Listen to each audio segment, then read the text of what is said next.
여수산단 대기오염 측정치 조작 사태가 발생한 지 2년을 맞았지만 지역사회의 갈등과 혼선은 여전합니다. 지역의 민관과 기업체 간 시각차를 집중적으로 짚어봤습니다. 광양시가 시장 측근에게 특혜를 줬다는 고발에 대해 강하게 반박하고 나섰습니다. 하지만 인사특혜 논란 등에 대해서는 추가 의혹이 불거지면서 논란이 계속되고 있습니다. 밤새 순천과 한평 등에서 코로나19 확진자가 이어지면서 현재 전남의 누적 확진자가 모두 990명, 곧 1000명을 넘어설 전망입니다. 부모님들이 304명의 가족들이 쳐다보고 있다는 거 우리는 끝까지 할 겁니다. 세월호 참사가 내일이면 만 7년을 맞습니다. 하지만 아직까지 책임 소재조차 밝혀지지 않은 현실 짚어봅니다. 여러분 안녕하십니까? 목요일 밤 여수 MBC 뉴스데스크 시작합니다. 이제 이틀 뒤면 여수산단 입주업체들의 대기오염 물질 측정치 조작 사태가 불거진 지 만 2년이 됩니다. 하지만 민관 거버넌스 권고안 거부 사태로 지역사회에는 갈등과 혼란이 이어지고 있는데요. 지자체와 거버넌스, 기업들은 현재 어떤 입장인지, 또 해결의 여지는 있는지 문형철 기자가 보도합니다.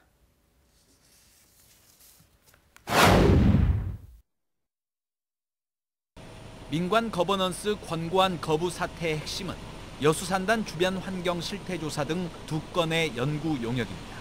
기업들은 용역의 취지와 필요성엔 공감하지만 객관성과 전문성이 담보되지 않는 게 가장 큰 문제라고 주장합니다. 용역 계획에 특정 시민단체의 요구사항만이 주로 반영됐고 실제 용역도 기업들에게 불리한 짜맞추기식 조사가 될 수 있다는 겁니다. 해봐야겠다는 그런 생각은 저희들도 갖고 있습니다. 하나에 있는 전문가들이 가서 같이 확인할 수 있어야 되는데 그런 부분들에서 다 빠져 있거든요.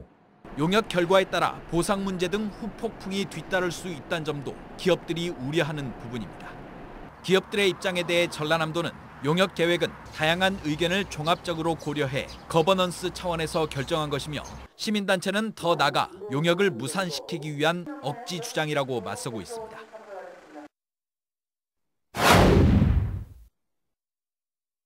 권고안 거부 사태 이후 일부에서는 환경당국이나 지자체가 먼저 용역비를 내고 기업들에게 구상권을 청구하는 방안을 제시했습니다. 하지만 환경부 등은 오염자 부담 원칙을 강조하며 명확하게 불가 입장을 밝힌 상황입니다. 기업들은 객관성은 물론 용역의 범위, 비용 등의 문제가 있다며 자신들이 직접 용역을 진행하는 방안을 제시했지만 역시 반론이 적지 않습니다. 그런 정기적인 조사만으로는 알 수 없는 무언가가 있기 때문이거든요. 비슷한 성격의 과제를 하는데 왜 이렇게 많이 드느냐라는 거는 사실 이거는 번지수를 잘못 짚은 거죠. 업체 관계자는 적어도 거버넌스와 관련이 없는 제3의 기관이 용역을 주도해야 기업들이 권고안을 수용할 수 있을 것이라고 밝혔습니다.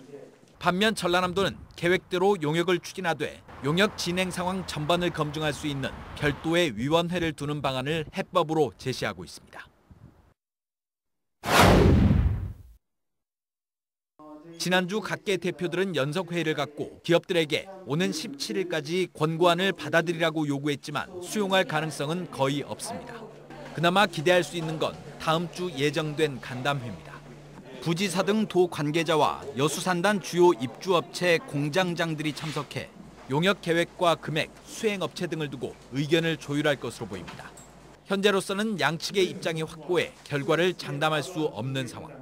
전라남도는 간담회 이후 다시 한번 거버넌스 회의를 소집해 기업들의 입장을 전달하고 최종 대응 방안을 논의할 계획입니다. MBC 뉴스 문형철입니다. 네, 얼마 전 정현복 광양시장의 동생이 목회를 하는 교회 신도 광양시 공무원들이 인사 혜택을 받고 있다는 의혹 전해드린 적 있습니다. 네, 그런데 이 중 한 명이 승진할 당시 시의회에서 문제를 제기했는데도 인사를 강행했던 석연찮은 정황이 드러났습니다. 조희원 기자가 취재했습니다. 지난해 12월 광양시는 2021년도 상반기 정기 인사 예고를 발표합니다. 4급부터 8급까지 모두 136명을 승진시키는 계획. 그런데 유독 광양시 농업기술센터 소장 공석 한 자리만 직무대리 방식으로 뽑겠다고 예고했고 닷새 뒤 단행된 인사에서 승진 최소 연한을 채우지 못한 사람이 자리에 오르게 됩니다. 한 광양시 관계자는 당시 직제 순위의 행정직을 자동 승진시키는 방식을 택했다면 근속 연수가 넘어 승진 대상인 사람이 많았고 문제될 일이 없었다며 굳이 지정하는 방식으로 뽑아 승진 연한도 모자란 기술직이 승진한 것을 두고 내정자라는 뒷말이 무성했다고 기억했습니다. 논란이 불거지자 광양시 의회는 지난 1월 28일 열린 본회의에서 공동 의견까지 발표합니다. 광양시 직무대리 규칙을 위배하여 4급 보직의 직무대리를 지정한 데 대해 지극히 부당한 인사로 규정합니다. 하지만 감사 청구까지 이어지진 않았습니다. 한 광양시 의회 의원은 감사 청구를 하자는 의견도 나왔지만 과반수의 의원이 찬성하지 않아 무산됐다고 설명했습니다. 그런데 알고 보니 이렇게 승진한 A씨는 정현복 광양시장의 동생이 목회하는 교회에 출석해 승진 특혜를 받았다는 혐의로 이번에 경찰에 고발된 6명 중 1명이었습니다. 광양시는 전문적인 업무 영역이라 원활한 업무를 추진하기 위해 단행한 인사였을 뿐이라고 해명했습니다. 문제는 광양시가 의회의 반대에도 인사를 강행했던 사례가 이번이 처음이 아니라는 겁니다. 안전도시국장이 공석이었던 지난 2016년에도 광양시는 승진 최소 연한의 7개월 미달한 사무관을 역시 직무대리 형태로 승진시켜 시의회에서 지적을 받았고 이어 전라남도 종합감사에서도 주의 조치를 받은 바 있습니다. 한편 지난해 김한근 강릉시장은 승진 최저 연수를 채우지 못한 특정인을 승진시킨 혐의로 1심에서 벌금 500만 원을 선고받았습니다. MBC 뉴스 조희원입니다. 광양읍 주민자치센터 건립 과정에서 측근에게 특혜를 준 혐의로 정현복 광양시장이 경찰에 고발된 데 대해 광양시가 반박 입장문을 내놨습니다. 광양시는 주민센터가 들어서는 곳은 지역 주민의 여론에 따라 적법한 행정 절차를 거쳐 투명하게 선정된 곳이며 보상금 역시 감정평가법인을 통해 결정된 것이라고 반박했습니다. 그러면서 무분별한 고발로 시정에 흠집을 내는 고발자의 행위에 대해서 법적 책임을 묻겠다고 강조했습니다. 순천에서는 오늘 코로나19 확진자 1명이 추가로 발생했습니다. 순천시는 오늘 자가격리자 1명이 최종 양성 판정을 받아 이달 들어 모두 55명의 확진자가 순천 관내에서 발생했다고 밝혔습니다. 순천시는 최근 들어 자가격리자의 확진 사례가 증가하고 있다며 자가격리 중에는 가족이라도 접촉을 피하고 식기, 수건도 구분해서 사용하는 등 철저한 자가격리 수칙 준수를 당부했습니다. 방역당국은 숨은 감염자를 찾아내기 위해 오는 19일과 20일 이틀간 순천역 광장과 좋은프라자 앞 주차장에서 임시 선별진료소를 운영하기로 했습니다. 전남에 코로나19 누적 확진자가 1000명에 육박하고 있습니다. 밤사이 순천 외에도 한평, 담양, 해남에서 코로나19 확진자 11명이 잇따라 발생하면서 전남의 누적 확진자는 990명으로 늘었으며 11명 중 4명은 무증상 환자였고 7명은 감염 경로가 불확실합니다.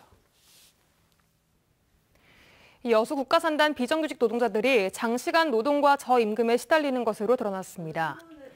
전국 화학섬유식품산업노동조합이 노조원 900여 명을 대상으로 실시한 실태조사 결과에 따르면 비정규직 노동자들은 사내 하청의 구조로 도급 계약이 이루어지다 보니 적정한 임금과 인력 충원을 받지 못하고 있는 것으로 나타났습니다.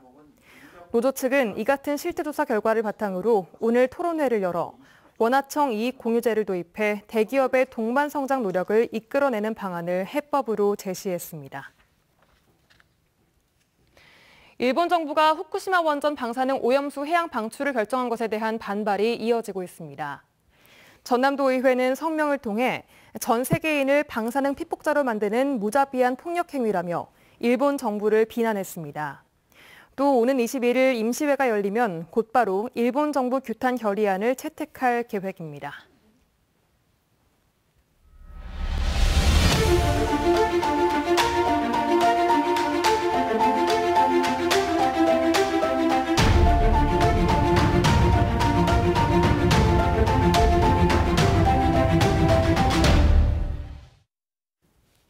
네, 내일이면 세월호 참사가 발생한 지 7년을 맞습니다.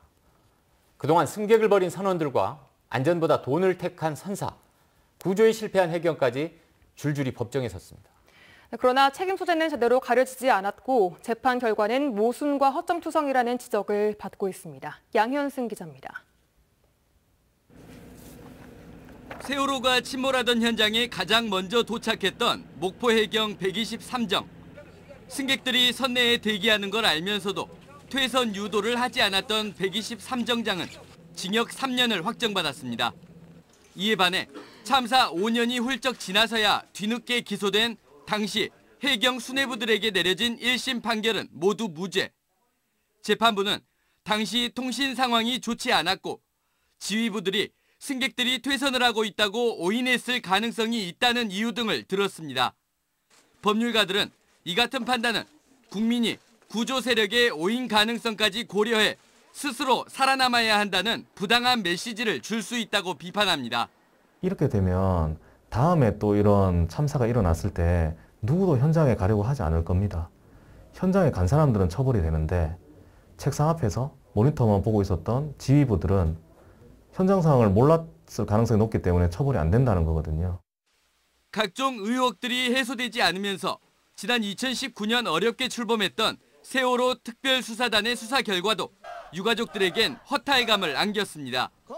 고 임경빈 군 구조지연, 세월호 수사와 감사에 대한 외압, 유가족 사찰 등 대부분의 의혹을 무혐의 처분하면서 참사 책임자들에게 면죄부를 줬다는 겁니다.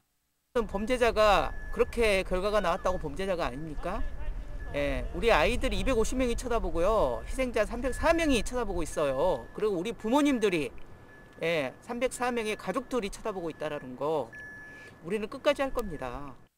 참사 7주기를 맞아 4.16 재단과 함께 세월호 판결 수사 결과 비평집을 공개한 민주사회를 위한 변호사 모임은 우리 사회가 세월호를 잊지 말아야 할 이유를 이같이 밝혔습니다. 이 사회가 다시는 세월호 참사와 같이 사람의 부주의로 그리고 국가의 태만으로 일어나서는 안 된다는 점을 잊지 말아달라고 말씀드리는 것입니다. 가족들도 바라는 게 바로 그겁니다.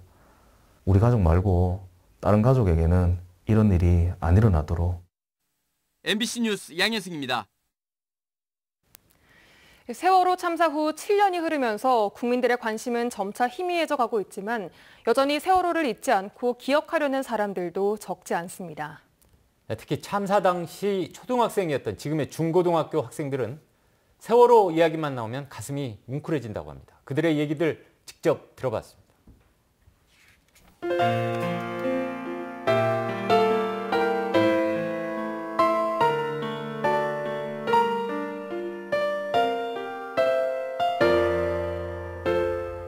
아직 세월호 사건에 대해서 제대로 진상규명이 되어지지 않은 걸로 알고 있는데 하루빨리 진상규명이 되어서 유가족분들에게 마음의 위로가 되었으면 좋겠습니다. 세월호 참사가 일어난 지 벌써 7년이 지났는데 아직까지도 진상규명이 되지 않아 세월호 유가족들의 아픔이 너무 안타까워서 빨리 진상규명이 이루어졌으면 좋겠습니다. 이제 세월호 사태가 발생한 지 시간이 많이 지나서 우리가 생활 속에서 잊혀져 가고 있는 게 사실인 것 같습니다. 세월호 참사가 일어난 지 7년이 되면서 많은 사람들의 기억 속에서 잊혀져 가고 있는데 우리가 더 기억하고 잊지 않기 위해서는 더 많은 곳에서 더 많은 추모 행사가 진행되어야 한다고 생각합니다. 세월호 참사가 일어난 지 벌써 7주기나 되었는데요. 지금 많이 잊혀져 가는 것 같아서 매우 안타깝고 모두가 끝까지 기억해 주셨으면 좋겠습니다. 세월호가 잊혀져 가고 있어 굉장히 안타까운데요. 절대 잊지 않겠습니다. 유가족 여러분 힘내시면 좋겠고요. 절대 잊지 않겠습니다.